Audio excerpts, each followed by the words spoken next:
These people are not Chinese, they're actually Manchu. This hairstyle, along with the Fu Manchu, is also not Chinese. It was a hairstyle that was forced upon the Chinese people because the Manchu people actually ruled over them in the last dynasty of China. But why? See, the Manchu people actually started out as a group of people called the Jurchen, and they lived near present-day northeast China or right above North Korea.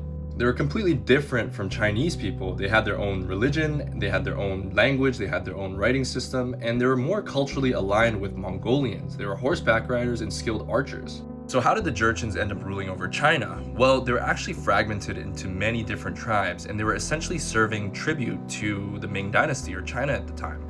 It was until 1584 when this guy, a leader of a tribe called the Zhenzhou Jurchens, his name was Nurhaci, which I think is super sick, decides to unify all the tribes. And over the course of 30 years, he basically unifies every single Jurchen tribe, develops his own new writing system, and creates a military system called the Eight Banners. And with this, he created an army that was big enough to challenge the Ming Dynasty, the largest empire in Asia.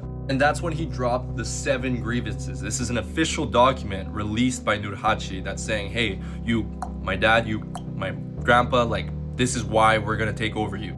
And we entered the Ming-Qing transition. Now, the Ming Dynasty was basically done for. Although they were very prosperous for most of its years, it was in its last stages. Bunch of corruption, disease, famine going on, and it was just not a good place to be. A bunch of people were super pissed. Fast forward a couple years, Nurhaci passes, but he has like 14 sons, and this farmer rebel guy named Li Zicheng takes over the capital of Beijing, and he declares himself emperor of the new Shun Dynasty.